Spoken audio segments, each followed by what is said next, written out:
Welcome back to Nate's SuperCoach for 2024. This is the round 15 review and will probably be the round 16 preview as well.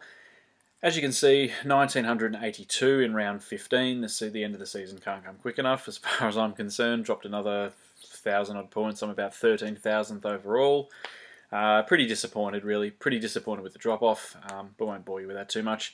Let's see how the side went last week. Obviously, Dacos was the last of the bye rounds, so Dacos didn't play. Ryan, 93. I got him at 670 odd thousand. I think I picked him up for, and he's given me 70 and 93. So, here's what it is. Sheasel, 117, just gets it done. Great pickup. Started him, obviously, really pleased with that. Ridley, 84. Thought he could have done a bit more, really, because it wasn't a game where Essendon were standouts, really. We only won by 30 points, but the ball was down our back line a bit as well, because West Coast kept up with us. It's quite even in certain points, so I was expecting a bit more sort of seagulling from Ridley. Can't think of anyone that would have took his points. Maybe Redmond. Nick Martin was sort of up a little bit. Anyway, 84, 105 to Whitfield, which is great. 130 from Young. Obviously, Jath and Schoenmaker on the bye, but at least I've got bench cover, which is good. Bontempelli didn't play, he's on the bye. Merritt, 135, took that as a captain score, pleased with that. Zorko, 104.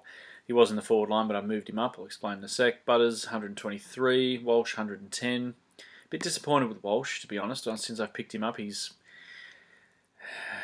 underwhelming is a word I'd use. Sort of same with Steele. He didn't play, obviously, but has been. Even Miller's been underwhelming this year. Oliver's been very underwhelming, so as you can see, 32. So that score came out. Gawn 114, and Marshall obviously on the bye. Alright, so the forward line. What I've done, I brought in Curnow last week, and he repaid the faith with 118. I've brought in Jai Caldwell this week. That is my side completed, for want of a better word. Side is completed with 4 trades left.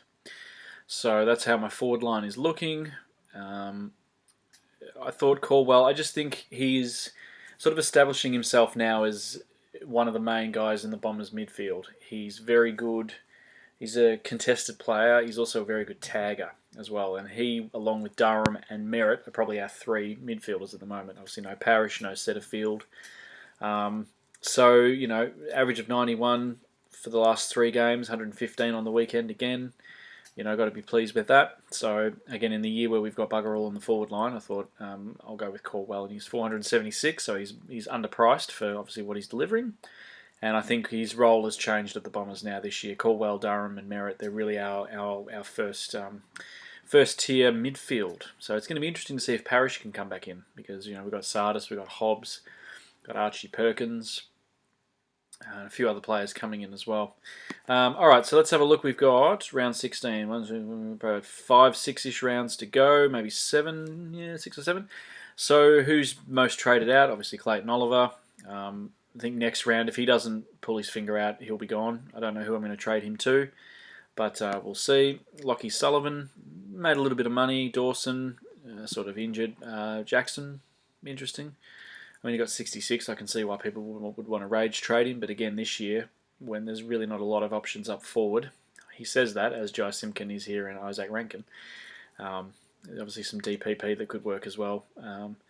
And Darcy Jones. See, there's 3 injuries to 2 injuries rather, 3 that have 3 that have kind of gone cold essentially. Rosie's coming back, so the most traded in Rosie, 8,252 have traded in Connor Rosie.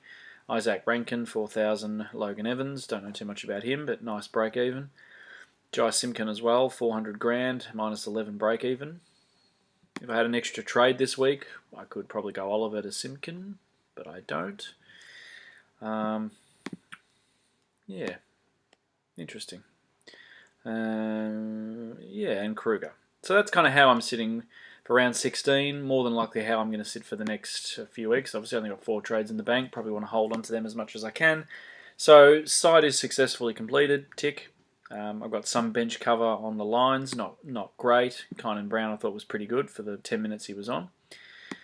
So that's how I'm sitting. And, let's bring on round 16. And then we'll see how we go from there. Hoping to at least crack the top 10,000 now. That's my goal. So I'm out to 13,000th. Want to get to 10,000th. So let's see if that can happen.